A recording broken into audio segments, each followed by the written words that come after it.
I'm Willa Myers. I'm 33 years old. 19 months ago, I packed everything I owned into a rented U-Haul trailer and drove 2,100 miles from Columbus, Ohio to Portland, Oregon. I didn't tell my mom. I didn't tell my sister. I didn't tell a single person in my family. I just left. I kept my phone number, the same one I'd had for 12 years. If anyone wanted to reach me, they could. For 19 months, not one of them called. Not on my birthday, not on Thanksgiving, not on Christmas, not once. Until my sister showed up at my empty apartment because she needed a babysitter for the weekend. That's when my mother left 47 voicemails in 48 hours. Not one of them asked if I was safe. Every single one told me what a selfish daughter I am. I didn't call back. I mailed one package, and when they opened it, my family didn't come after me. They came after each other. Before I tell you how this started, please take a moment to like and subscribe and drop a comment. Where are you watching from right now, and what time is it? I'd love to know. Now let me take you back to a Tuesday evening in my mother's kitchen, the night I realized I'd been invisible my entire life. I'm 14 years old.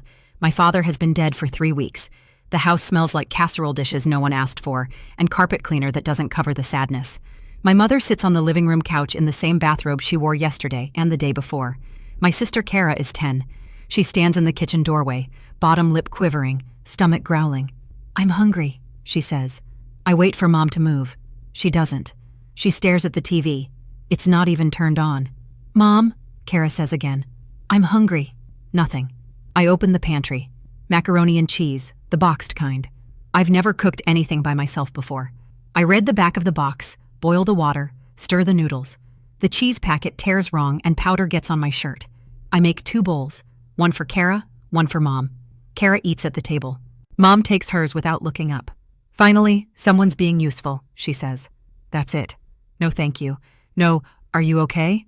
No acknowledgement that I just buried my father 3 weeks ago, and I'm standing in the kitchen at 14 years old trying to keep this house from falling apart. I wash the pot. I wash the bowls. I wipe the counter. The sponge is old and smells like mildew. I make a mental note. Buy a new sponge. I am 14. I am adding buy a new sponge to a list in my head because no one else is going to do it. That night, standing at that sink with dishwater dripping off my hands, I become the person who holds this family together. I didn't volunteer. No one asked. It just happened. And once it starts, you don't know how to stop. Fast forward 17 years. I'm 31. I live 12 minutes from my mother's house in a 1-bedroom apartment that I pay for entirely on my own. I work as a project manager at a small construction firm in Columbus. I'm good at my job. I'm organized, reliable, detail-oriented. I have to be, because at home I run a second job that nobody pays me for. I open my Google Calendar on a Sunday night. It's color-coded. Blue is Mom, her doctor's appointments, twice a month, because she says she can't keep track. Green is Kara's kids. Pick up Lily from school Tuesdays and Thursdays. Yellow is Saturday babysitting. All 3 kids, Lily, Mason, and Oliver, so Kara and her husband Drew can have their date night. Red is holidays. Thanksgiving, Christmas, Easter, every single birthday. I plan them. I cook for them. I clean up after them. I scroll through 3 months of entries. Every single one has someone else's name attached. Not one belongs to me. I had plans to meet my college friend Denise for lunch 4 times this year, canceled all 4. Twice because Kara texted at the last minute. "Hey, can you grab the kids tomorrow? Drew's traveling." Once because Mom had a bad day and needed me to come sit with her. Once because Oliver threw up at daycare and Kara couldn't leave work. I scroll back farther. 6 months. Same pattern. 12 months. Same. My phone buzzes. Text from Kara. "Can you do Saturday and Sunday this weekend? Drew's in Detroit." I type, "Sure." I hit send. She doesn't reply. No thank you. No, "How are you?" Just the assumption that I'll say yes, because I always say yes. I close the calendar. I stare at the screen, and for the first time a thought crosses my mind that I can't unthink. When was the last time someone put my name on their calendar? March 12th, my 31st birthday. I wake up and check my phone. Nothing. I shower, get dressed, check again. Nothing. I drive to work, sit at my desk, check at lunch. Nothing. Not a text, not a voicemail, not even one of those generic Facebook posts. But then again, I deactivated Facebook 2 months ago, and nobody noticed that either. After work, I stop at the bakery on East Main. I buy a single red velvet cupcake. I sit in my car in the parking lot and eat it alone. The frosting is good. The moment is not. At 7:15, my phone rings. Mom. My chest lifts for half a second. Maybe she remembered. Maybe today is the day she surprises me. Willa, I need you to run to CVS. My prescription's ready and they close at 8. I grip the steering wheel. It's my birthday today, Mom. A pause. Short. Not uncomfortable for her. Just empty. Oh, happy birthday. Did you pick up the prescription? I drive to CVS. I pick up her blood pressure medication. I drop it at her door. She takes the bag, says, "Thanks, honey," and closes the door. Doesn't invite me in. Doesn't offer cake. Doesn't mention my birthday again. I sit in her driveway for 3 minutes. Engine running. Headlights pointing at the garage door. I don't cry. I've never been a crier. But something inside me, some cable that's been holding weight for 17 years, I hear it snap. When I get home, I open my laptop at 11 p.m. I type into the search bar, Apartments, Oregon. I don't know why Portland. I've never been. But it's 2,100 miles from this driveway, and right now, that sounds exactly right. I don't book a flight to Portland that night. I'm not impulsive. I'm a project manager. I plan. But first, I run an experiment. Starting the next morning, I change one thing. Instead of waiting for people to need me, I reach out first. Not with tasks, not with logistics, just as a person. March 13th, I text Mom. Want to grab lunch Saturday? Just us. No reply. March 19th, I text Kara. Hey, how are you? We haven't just talked in a while. Kara writes back. Can't, kids are crazy. Then nothing. March 26th, I text Drew. How's the new project going? He sees it. Blue check mark. No response. I keep going. April, May, June, July, August. I send messages to each of them week after week. Want to catch a movie? How's Mason's ear infection? Mom, I tried a new recipe. Want to come over? Kara, I miss you. Let's do something just us. I screenshot each one. Not because I'm building a case. I don't have a plan yet. I just need to know I'm not imagining this. I need proof for myself that I'm reaching, and my hand keeps closing around air. By the end of August, I count them. 214 messages sent. 11 replies, all short, all logistical, none asking how I am. 203 messages ignored. I sit on my bed with my laptop open to a job listing in Portland. Project coordinator at a mid-size firm. Same pay, full benefits. Start date, October 1st. I look at the screenshots. 214 attempts. Then I look at the listing. The application takes 20 minutes. I submit it before I can talk myself out of it. September. The offer comes through. I accept. I give 2 weeks' notice at work. My boss, Greg, shakes my hand and says, "Portland's lucky to have you." That sentence does something to me. 5 words of genuine acknowledgement from a man I've worked with for 3 years. More than my family has given me in 17. I pack my apartment in stages. Evenings after work, boxes stacked in the living room, furniture sold on Craigslist to strangers who show up with cash and pickup trucks. I set up mail forwarding through USPS. I deactivate my Facebook account, the one nobody interacted with anyway. One thing I don't do, I don't change my phone number. Same number I've had for 12 years. If anyone in my family wants to reach me, they can. The line works. I'm not hiding. I'm just not chasing anymore. The last night in Columbus, I drive past Mom's house. Lights on in the living room. I can see the TV glow through the curtains. I could stop, knock on the door, say goodbye. I keep driving. September 28th. I hook the U-Haul trailer to my car and pull onto I-70 West. Indiana, Iowa, Nebraska, Wyoming, Idaho. 3 days of highway and truck stop coffee and rest area naps. I listen to podcasts. I listen to silence. Somewhere in Wyoming, I roll the windows down and scream into the wind for no reason at all. It feels good. It feels like something leaving my body. October 1st. Portland. It's raining. I park outside my new apartment. A second-floor unit in a quiet neighborhood with a Japanese maple in the yard. I sit in the car and breathe. Really breathe. No phone buzzing, no calendar alerts, no one needing anything from me. I didn't slam the door. I just stopped holding it open. Month 1. I check my phone every morning. Nothing from Ohio. I tell myself it's early. Maybe they're busy. Maybe Kara's got a cold going through the kids. Maybe Mom's in one of her moods where she doesn't talk to anyone. Month 2. Thanksgiving comes. I sit alone in my new apartment with a rotisserie chicken and a can of cranberry sauce. My phone stays silent. No one texts to ask where I am. No one notices the chair is empty. I realize they probably didn't have a Thanksgiving dinner at all. I was the one who organized it every year. Without me, there's no table to sit around, and nobody thinks to ask why. Month 3. My birthday, March 12th. Again. 32 now. I buy myself a cupcake. Red velvet, same bakery chain, different state. This time, I eat it on my couch instead of in a parking lot. That feels like progress. My phone is silent. Month 4. I meet Naomi Park at work. She's 34, senior designer, grew up in Sacramento.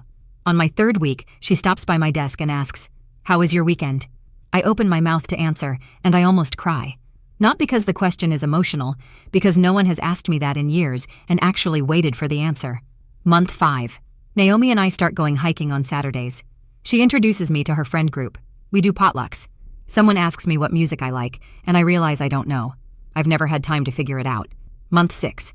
I check my old email one last time. One unread message from Kara sent 3 weeks ago.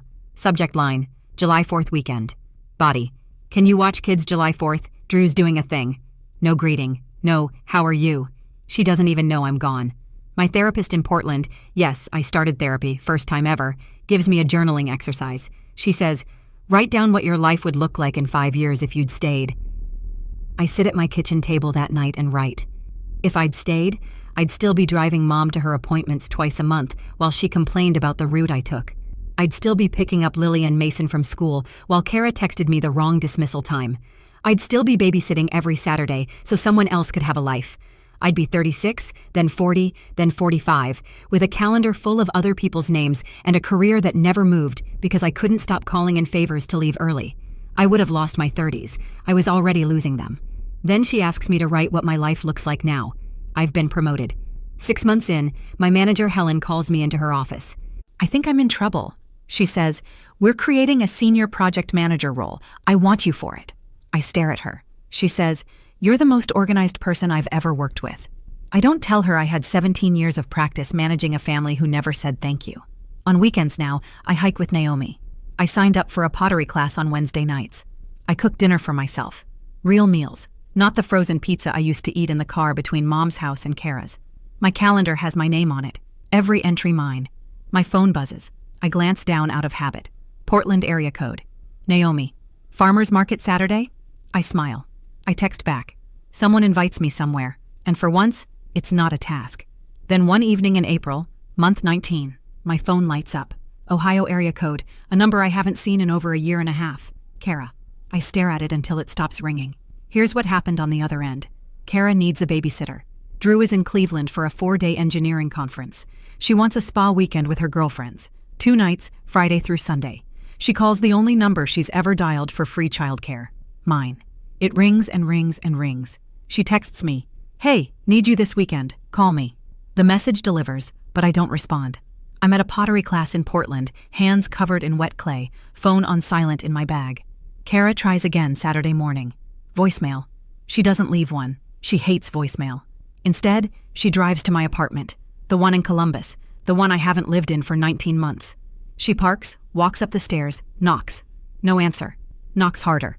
The neighbor across the hall opens her door, a woman named Ruth, who's lived there 8 years. You looking for the girl in 4B? My sister, Willa. Oh, honey, she moved out a long time ago. Over a year at least. Kara stares. What? Packed a trailer one morning and left. Didn't say where. Kara's first reaction, and I want you to pay attention to this, is not concern. She doesn't ask Ruth, did she seem okay? She doesn't say, oh my God, is she safe? She pulls out her phone, calls Mom, and says, did you know Willa moved? And my mother says, what are you talking about? 19 months. Nobody called. Nobody visited. Nobody drove 12 minutes to check. Not until someone needed something from me. And even then, standing in front of my empty apartment, the first question wasn't about me. It was about what I could do for them. The second domino is about to fall. My mother does not handle surprises well. She handles them the way she handles everything, by making it about herself. Within an hour of Kara's call, Judith Myers picks up her phone and dials my number, the same number I've had for 12 years, the number that has been sitting in her contacts this entire time. It rings. I see Mom on the screen. I'm on my couch in Portland reading a book. I watch it ring. I don't pick up. She calls again, and again. And then the voicemails start. Number 1. Willa, where are you? Call me back immediately. Number 7. How dare you leave without telling your mother? Number 15. You are the most selfish person I have ever raised. Number 23. Your father would be ashamed of you. Number 34. I'm telling everyone what kind of daughter you really are. Number 41. After everything I sacrificed for you. Number 47. If you don't call me back, you are dead to this family. 47 voicemails between Friday night and Sunday evening. I listen to every single one. I take notes, not for anyone else, just for me. I write down what she says message by message, and I notice something. Not one voicemail asks, "Are you safe?" Not one says, "Are you okay?" Not one single message out of 47 contains the words, "I'm worried about you." Every message is about her, what I did to her, what I owe her, how I've embarrassed her. How dare I? I set the phone down. I look at my notes. 47 messages. Zero concern. In my closet, on the top shelf, sits a folder I brought with me from Ohio. 214 printed screenshots. I haven't touched it since I moved, but now I pull it down and set it on the table. While I'm sitting quietly in Portland with a folder on my table, Kara is doing what Kara does best, controlling the story. She posts on Facebook that Sunday night. She doesn't tag me. She can't find my profile since I deactivated it months before I even left. But she writes, "Going through something really hard right now. When family abandons you and your children without a word, you realize who really loves you. Hug your siblings tight." 83 reactions. Hearts, crying faces, prayer hands, comments pour in. "So sorry, babe. Who would do that to a mother of 3? You're the strongest mama I know." Nobody asks for my side.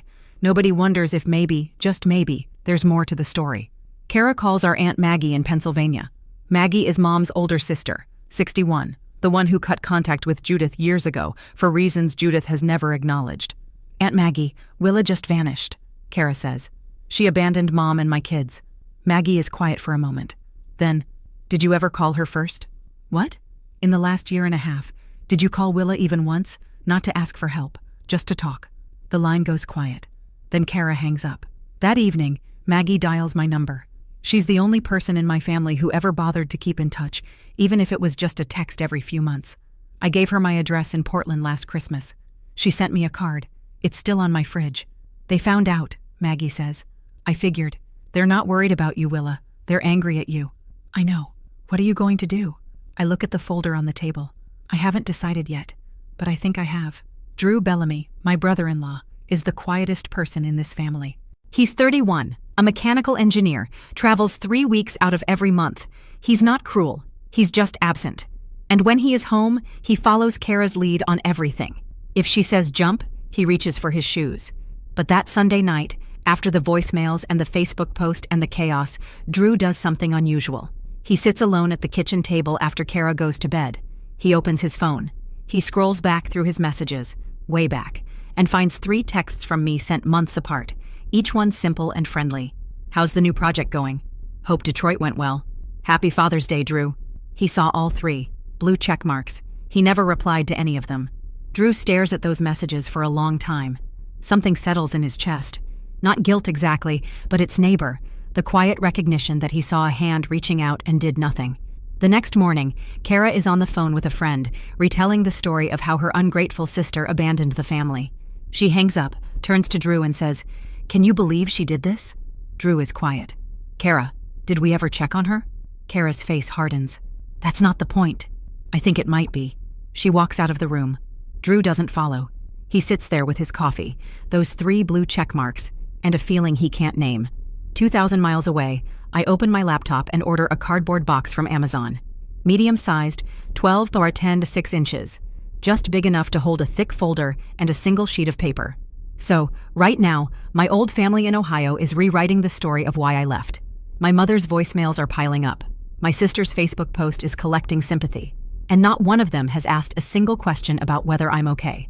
If you've ever been the person everyone counts on but nobody checks on, you already know what happens next. Stay with me. And if you haven't subscribed yet, this story is about to turn. The folder sits on my kitchen table in Portland. I open it for the first time since the move. 214 messages printed on plain white paper. I organized them the way I organize everything at work, by recipient, then by date. 3 sections, tabbed with colored dividers. Tab 1, Messages to Mom. 87 entries, highlighted in 3 colors. Yellow for check-ins. How are you feeling today? Pink for invitations. Want to grab lunch Saturday? Blue for personal messages. Mom, I made your pot roast recipe. Wish you were here to try it. Next to each one, a small notation in my handwriting. No reply. Seen. No reply. Read receipt. No response. Tab 2, Messages to Kara. 94 entries. Same color system. How's Mason's ear infection? Want to take the kids apple picking? I miss you. Let's do something just us. 94 attempts, 88 ignored. Tab 3, messages to Drew, 33 entries, brief and friendly, all seen, all unanswered. At the bottom of each section, a simple summary. Total sent, total replied, response rate. Mom, 4%, Kara, 6%, Drew, 0%. I don't add commentary. I don't write an essay about how they hurt me. I don't attach a guilt trip or a demand. I place one single sheet on top of everything. White paper, black ink, one sentence. I tried 214 times. Here they are. I slide the folder into the box and close the flaps. I write my mother's address on the front. No return name, just a Portland, Oregon return address. I tape it shut. Then I set it on the shelf by the door. I'm not sending it yet. There's a reason I'm waiting, and that reason has a birthday coming up. Maggie calls me on a Tuesday. She sounds tired. Your mother is planning Oliver's birthday party, she says. March 15th. Okay. I'm folding laundry on my bed. Clean towels. My towels. It still feels strange to only wash my own things. She's invited everyone. Drew's parents, Kara's friends, the neighbors, the pastor, and his wife from church. She's turning it into a production. Mom always liked an audience. That's what I'm calling about. She told Kara she expects you to come to your senses and show up. And if you don't, she's planning to give a little speech in front of everyone about how you abandoned the family. I stop folding. A speech? She wants the crowd there when she announces it. She's been rehearsing it to me on the phone. Words like ungrateful and selfish and what I sacrificed. The whole performance. She's setting a stage. That's exactly what she's doing. She wants to be the victim in a room full of witnesses. I sit down on the edge of the bed. I look across the apartment toward the front door. The box sits on the shelf, taped shut, addressed, waiting. When's the party? I ask. March 15th, Saturday afternoon. I do the math. USPS priority mail from Portland to Columbus, 2 to 3 business days. If I mail it on the 12th, a Wednesday, it arrives Thursday or Friday, maybe Saturday morning. Are you going to come? Maggie asks. No. Good. I wasn't going to tell you to. Maggie. Yeah. Thank you for being the one person who calls just to call. She's quiet for a second. That's what family's supposed to do, sweetheart. We hang up. I walk to the shelf. I pick up the box. I hold it in my hands. It weighs almost nothing. Funny how the truth can be so light. Wednesday, March 12th. My 33rd birthday. Nobody calls. I'm not even disappointed anymore. That part's over. I drive to the post office on Hawthorne Boulevard. The line is short, 2 people ahead of me. I hold the box under my arm. It's lighter than you'd think. Just paper. The clerk is a woman in her 50s with reading glasses on a chain. She weighs the box, types the zip code. Priority mail. Should arrive Friday. Maybe Saturday. Saturday works. Anything fragile in here? I look at the box. No, nothing fragile. Just the truth. The truth is the sturdiest thing I've ever held. She prints the label. I pay. She places it on the conveyor belt behind her. And just like that, it's gone. Moving through a system. Zip code to zip code. Portland to Columbus. From the person who tried to the people who didn't notice. I walk back to my car. The rain has stopped. That almost never happens in March in Portland. I take it as a sign of nothing. I'm not superstitious, but I take my time walking. I breathe the wet air. I feel my shoulders drop. My phone buzzes. Naomi. Happy birthday! Dinner tonight. I'm cooking. I smile. Someone remembered. Someone who's known me 18 months remembered what my family forgot for 2 years running. I'd love that, I type back. That night, Naomi makes Thai basil chicken, and we eat on her patio with the space heater going. She doesn't ask about the box. I don't volunteer. We talk about work, about a trail she wants to hike next month, about nothing and everything. At home later, I check the tracking number. In transit. Estimated delivery, March 14th, 15th. I close the app. I brush my teeth. I sleep through the night without waking once. Saturday, March 15th. Columbus, Ohio. I'm not there, but I know this house like I know my own hands. The front porch with the creaky second step. The living room that smells like Yankee Candle and old carpet. The kitchen where I stood at 14 years old making boxed macaroni while my mother sat in the dark.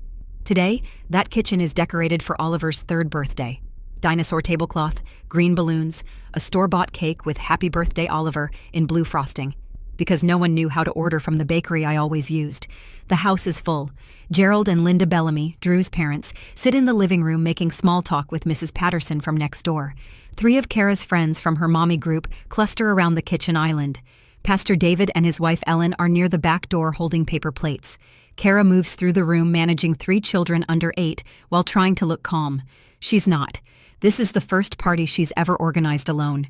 The napkins don't match the plates. The playlist is wrong. The timing is off. She catches herself thinking, Willa would have handled this. And the thought makes her jaw clench instead of her heart ache. Drew stands by the sliding glass door, watching the kids chase each other in the yard. He hasn't said much today. His parents keep looking at him with an expression he can't read. And Judith, my mother, stands in the center of the room like she's about to give the State of the Union.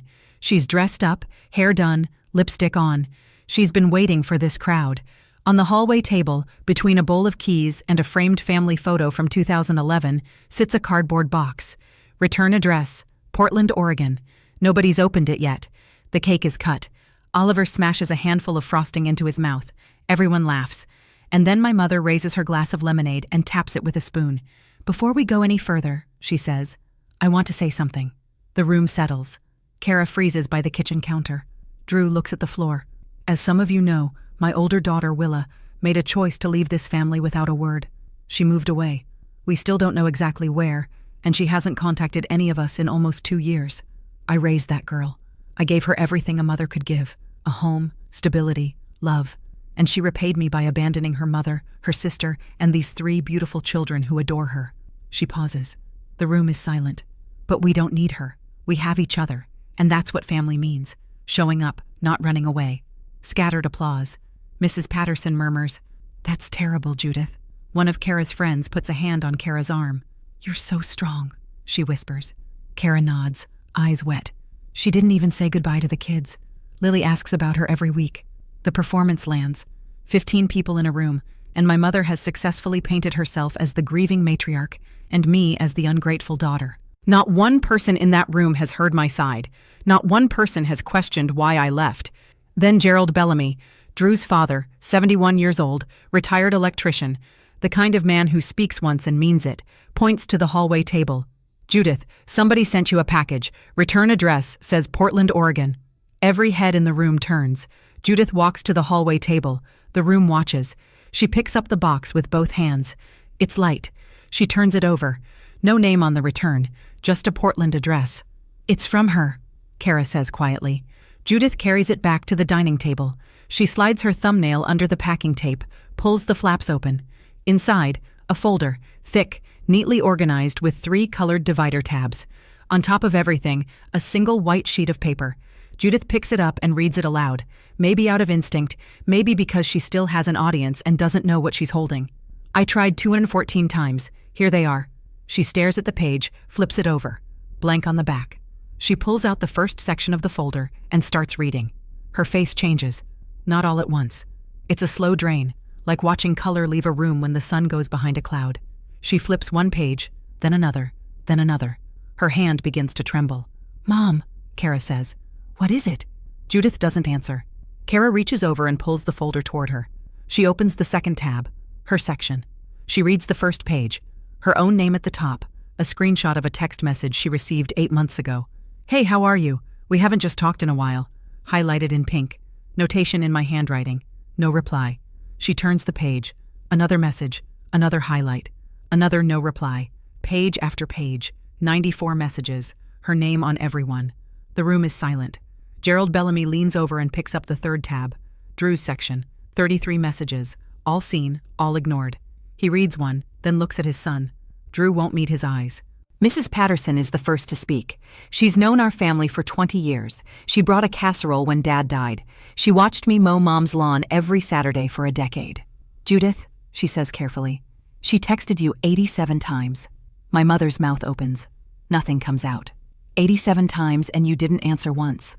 Judith's hand tightens on the edge of the table. Those texts don't mean anything.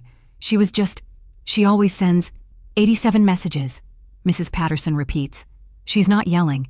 Her voice is flat and factual, which is worse. And you just told this room she left without a word.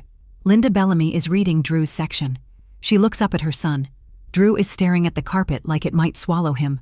You saw these? Linda says. You read them and didn't respond? Linda, this is between... Kara starts. 33 messages, Linda says. My son read 33 messages from a person in this family and said nothing. That's between me and him. My son read 33 messages from someone reaching out and said nothing. That's between me and him. Pastor David whispers something to his wife, Ellen. She nods. They stand up. We should go, he says gently. Thank you for the party. They leave their plates on the counter and walk out. One of Kara's friends picks up her purse, then another. The room is emptying, not in a rush, but in that slow, deliberate way people leave when they don't want to be part of what comes next. Kara's face is red. This is what she does, she says to the room. She manipulates. She planned this. But the room isn't listening anymore. The folder sits open on the table. Pages fanned out. Dates, highlights, notations, 214 messages in my handwriting with timestamps. There's no version of this story where I'm the villain. Not anymore. The guests are gone. Oliver is asleep on the couch with frosting still on his chin. Lily and Mason are in the backyard, oblivious. The adults remain. Judith, Kara, Drew, Gerald, and Linda Bellamy. Nobody sits down. The folder lies open in the center of the dining table like a wound. Judith speaks first. She points at Kara. You are her sister. You live 10 minutes away. How did you not know? Kara's eyes go wide. Me? Are you serious right now? You're her mother. You live 12 minutes from her apartment, and you didn't notice for 19 months. I have health issues, Kara. I can't be expected to... What health issues? Blood pressure. Willa managed your blood pressure. She picked up your prescriptions. She drove you to every appointment. The words hang in the air. Judith's mouth snaps shut. Kara has never spoken to her like this. Not once in 29 years. Gerald turns to Drew. His voice is low and measured. The voice of a man who built things with his hands for 40 years and doesn't waste words. Son, you read those messages. Everyone in this room ignored her messages, Dad. I'm not talking about everyone. I'm talking about you. Drew has no answer. He stands by the sliding door with his arms crossed, shrinking. Linda shakes her head. I didn't raise you to be the kind of man who sees someone reaching out and looks the other way. And I didn't see you calling Willa either, Mom, Drew says quietly. The room splinters. Judith blames Kara. Kara blames Judith. Gerald blames Drew. Drew blames everyone. Linda turns on Gerald for being too hard on their son. The finger-pointing moves in circles. Nobody lands on the same target for more than 30 seconds. And the one thing nobody does, nobody picks up the phone to call me. Portland, Saturday night. I'm on the couch with Naomi. We're watching a documentary about deep-sea creatures, something calm and blue and far away from Ohio. My phone buzzes on the coffee table. Ohio area code. Then again. Then 3 times in a row. I glance at the screen. Mom. Kara. Mom. Kara. Mom. Naomi looks over. You okay? Yeah, it's just family. She nods. Doesn't push. That's the thing about Naomi. She trusts me to share when I'm ready. She doesn't pry. She doesn't demand. She just sits next to me and passes the popcorn. I put the phone face down. We watch a squid pulse through black water. Later, after Naomi leaves, I check. 2 new voicemails. Judith. Willa, how could you send that to my house in front of people? You humiliated me in my own home. Everyone saw it. Mrs. Patterson looked at me like I was... How could you do this on Oliver's birthday? Still not, are you okay? Still not, I miss you. Just, how dare you?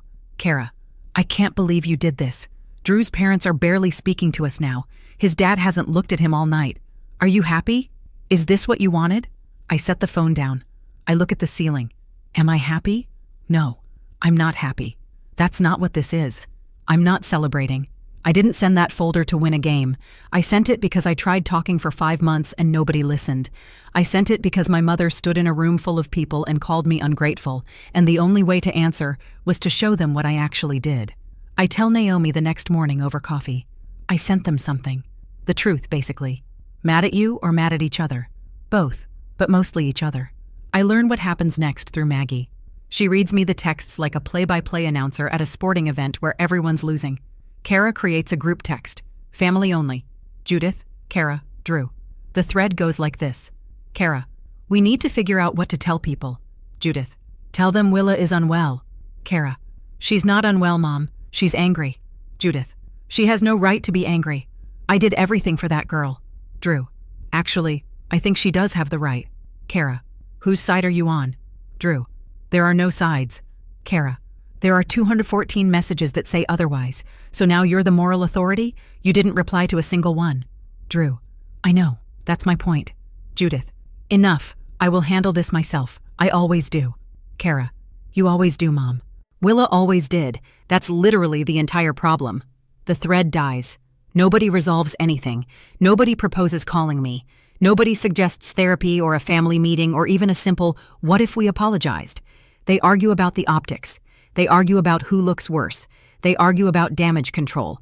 Not about me, about themselves. Then Drew does something off script. He gets my number from Maggie and sends a private text. Willa, I'm sorry. I should have responded to your messages. I don't have an excuse. I just want you to know I see it now. I read it sitting on my bed. The rain taps against the window. It's the first message from anyone in my family in 19 months that takes responsibility without blaming someone else. No, but your mother, or but Kara said. Just, I'm sorry. I see it. I don't reply yet. But I don't delete it either. I let it sit. Some things need time before you know what to do with them. I want to pause here for a second. If you're watching this, and you're the one in your family who plans every holiday, drives every appointment, remembers every birthday, and you're wondering if anyone would notice if you just stopped, I see you. This story isn't over yet. We haven't gotten to what happened when the rest of the town found out. Hit subscribe so you don't miss the ending. Now, back to Ohio. Word spreads the way it always does in a small community, not through announcements, but through casserole dishes and church parking lots and the soft voices of women who say, I probably shouldn't tell you this, but Mrs. Patterson tells her sister, who attends the same women's Bible study as Ellen, the pastor's wife. Ellen tells the group, carefully, prayerfully, with just enough detail. By the following Sunday, every woman in Judith's church has heard some version of the story. And the version that sticks isn't Willa abandoned her family. The version that sticks is, her daughter sent 200 texts and nobody answered. She moved across the country and they didn't notice for a year and a half. That's the version that sticks because it's the version that's true. Judith feels it before anyone says it to her face. The way conversations stop when she enters a room. The way Mrs. Patterson waves from across the yard but doesn't walk over. The way the women's ministry coordinator calls to say they're reorganizing leadership this quarter and Judith's role is on hold. Nobody confronts her. Nobody has to. The quiet is louder than any accusation. In desperation, Judith calls Maggie. Margaret, you have to help me. Talk to Willa. Tell her to call me. Maggie's voice is flat. I told you 10 years ago, Judith. You treat your children like they work for you. I said it then and you stopped speaking to me for 3 years. I'm not getting in the middle of something I already warned you about. But everyone is seeing what I've been seeing. That's not my problem to fix. Judith hangs up. For the first time in longer than she can remember, she sits alone in her house. No one is coming over. No one is calling. The phone is silent. Now she knows what that feels like. 3 weeks after the party, a Tuesday evening. My phone rings. Drew. I let it ring twice. Then I pick up. Neither of us speaks for 5 seconds. I can hear him breathing. I wait. He called me. He goes first. I'm not calling because Kara told me to, he says. She doesn't know I'm doing this. Okay. My dad showed me those messages at the party. I mean, I'd already seen your texts to me, but reading them all together, all 200 of them in order, with the dates. He pauses. I couldn't sleep for 3 days. I let the silence sit. I've learned that silence is the most honest space in a conversation. People say what they really mean when you stop talking first. You texted me about my project, Drew continues. You asked how Detroit went. You wished me Happy Father's Day. And I just didn't reply. I saw them, Willa. I read every single one and I did nothing. I don't have an excuse for that. Thank you for saying that, Drew. The kids miss you. Lily drew you a picture last week. It's a house with purple flowers. My chest tightens. I miss them too, but I'm not coming back to fix things that aren't mine to fix. I know. A long pause. What do you need from us? I need you to stop treating me like I'm on staff. If we're going to have a relationship, it's because we choose it, not because someone needs free childcare on a Saturday. That's fair. And I need you to pass that message along exactly as I said it, not Kara's version. Mine. I will. Before he hangs up, Drew says one more thing. Kara and your mom aren't speaking to each other right now. That's between them, I say. I don't jump in to mediate. That job is over. A week after Drew's call, my phone rings again. Mom. I don't answer. But this time, the voicemail she leaves is different. Willa. A long pause. I can hear her breathing. I read through all of them last night. Every message. I sat at the kitchen table and went through every single page. Her voice is thinner than I've ever heard it. No sharpness, no accusation, just tired. I didn't realize there were so many. I mean, I knew you texted, but I thought it was just the usual. Reminders, logistics. I didn't realize you were reaching out. Actually reaching out. Another pause. I hear her swallow. There's one from April 14th of last year. You wrote, "Mom, I made your pot roast recipe. Wish you were here to try it." And I saw it now in the folder. I never answered that. You made my pot roast and you wanted to share that with me, and I never said a word. Silence. 10 seconds. 15. I'm not going to say I was wrong because I don't know how to say that. I never learned how to say that. But I saw it, Willa. I saw all of it, and I don't know what to do now. The voicemail ends. I sit in my living room and play it back twice, 3 times. I listen for the performance, the Judith voice, the one who turns every conversation into a monologue about her own suffering. But this time, I don't hear it. This time, she sounds like a 61-year-old woman sitting alone at a table with 200 pages of proof that her daughter loved her. And she didn't look up. I don't call back. Not yet. But I open my journal and write. First message that sounds like a person instead of a warden. Kara calls on a Thursday. Drew gave her my number. I answer because I'm curious what version of herself she'll bring. I don't understand why you did this, she starts. Which part? All of it. Leaving. The package. Humiliating Mom in front of everyone. I let a beat pass. Kara, I sent you 94 messages over 5 months. Do you want me to list some? I was busy. I have 3 kids. September 12th. I asked if you wanted to take the kids apple picking. October 3rd. I asked how Mason's ear infection was. November 20th. I asked if you needed help with Thanksgiving. December 24th. I sent you a photo of a gift I'd wrapped for Oliver. You opened the message. You didn't respond. January 15th. Stop. I get it. Do you? Because I'm not sure you do. I sent 94 messages. Not one of them asked you for anything. I wasn't requesting babysitting or rides or favors. I was just trying to talk to my sister. Her breathing changes. Faster now. She's not angry. She's cornered.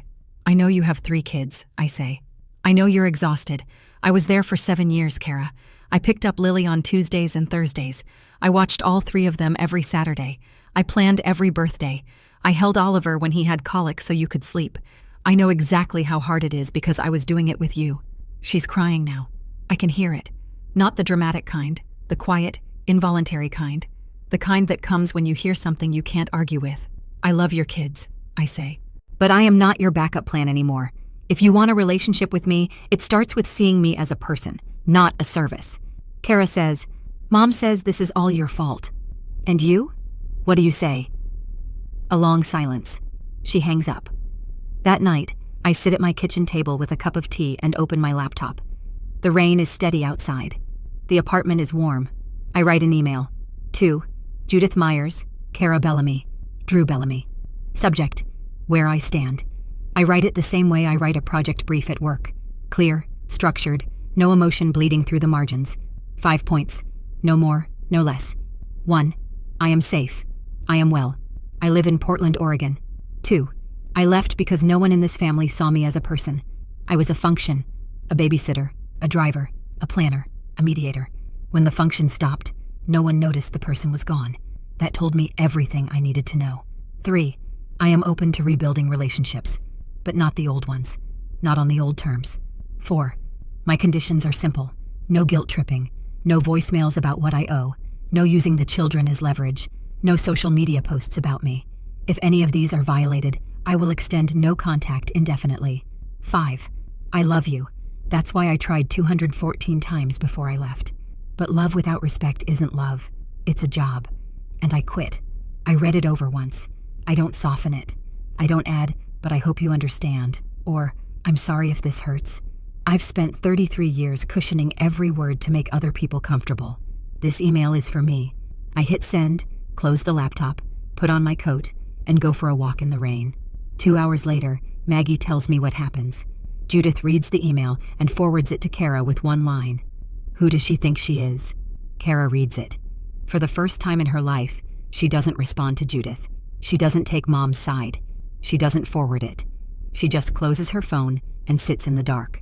My mother used to sit in the front pew at Grace Lutheran. She led the Thursday prayer group. She organized the annual potluck.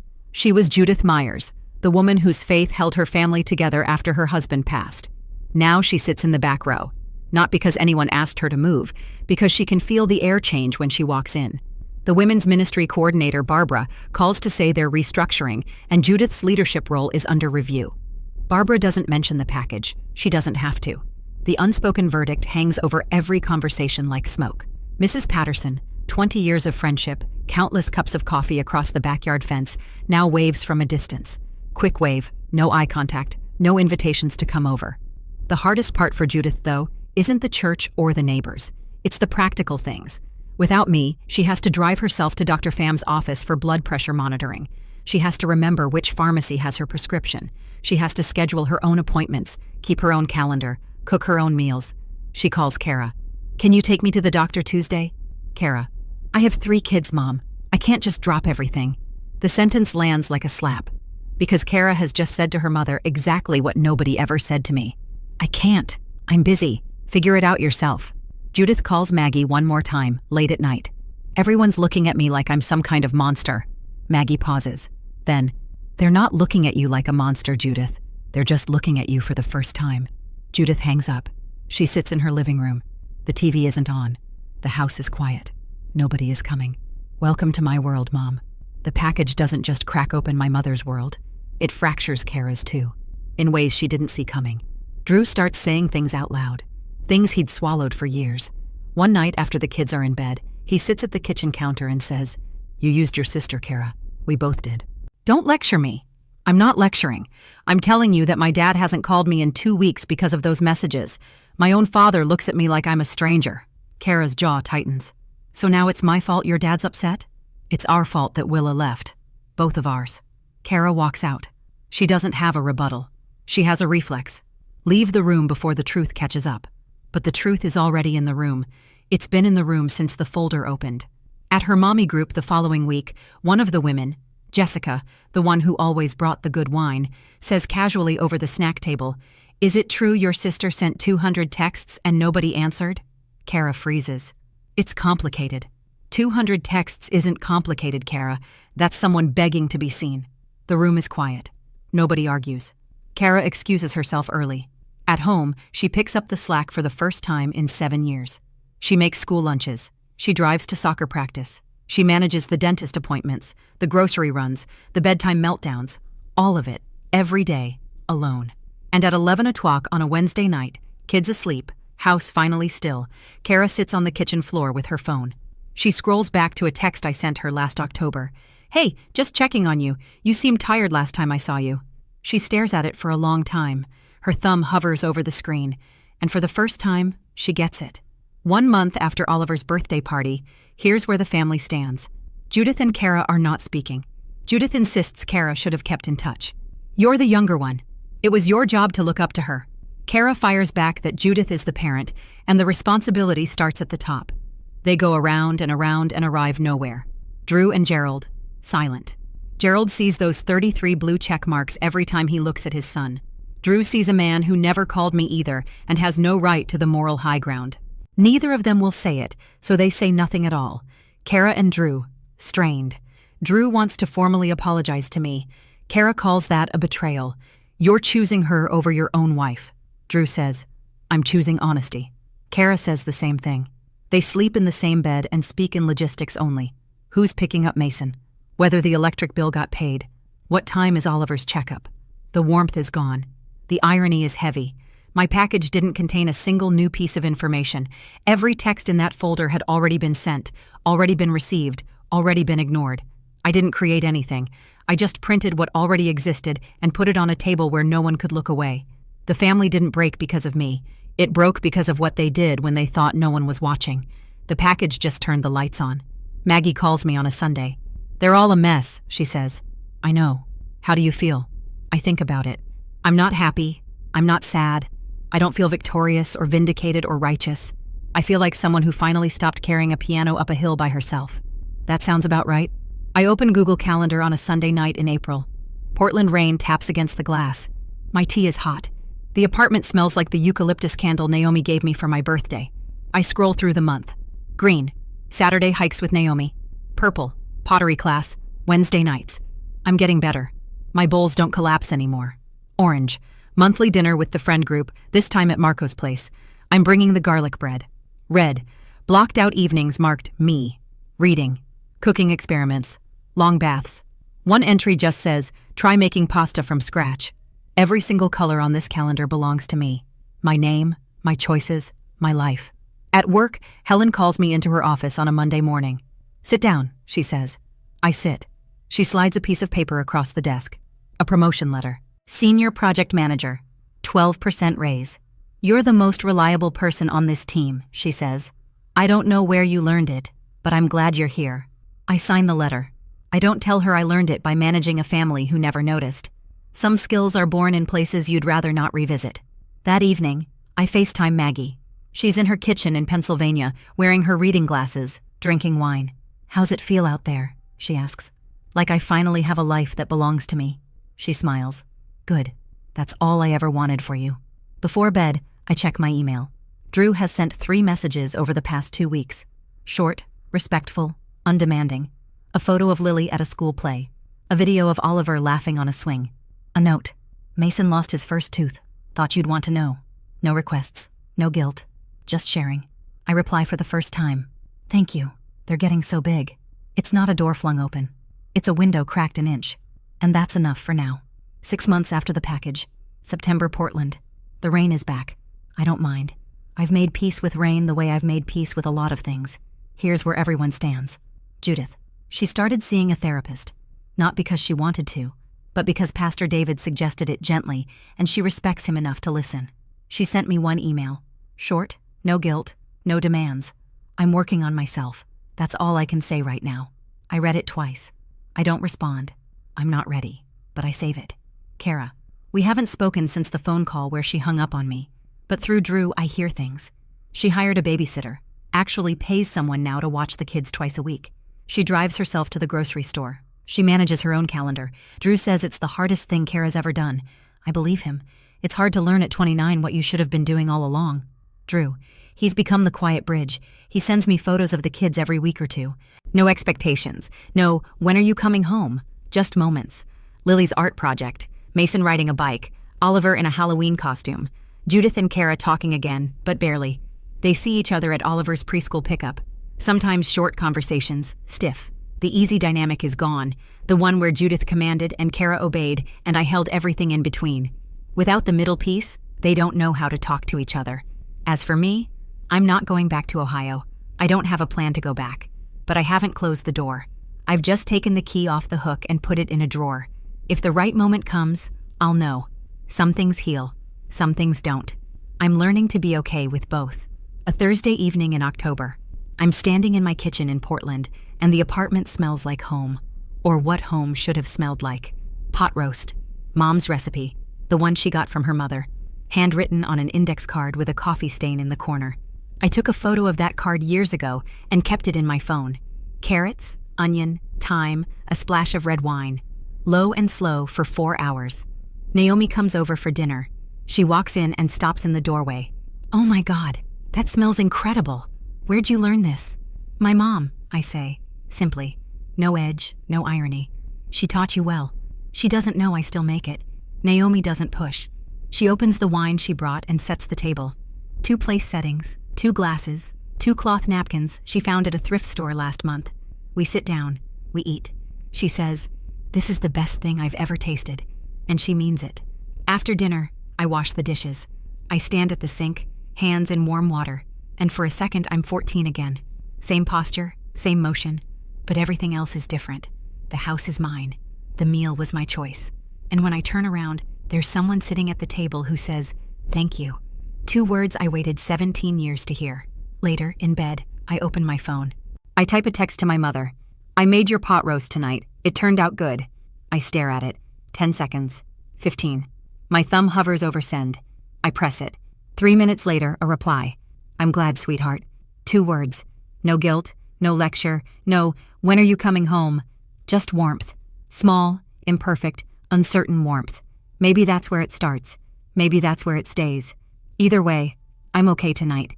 I didn't leave my family to punish them. I need you to know that.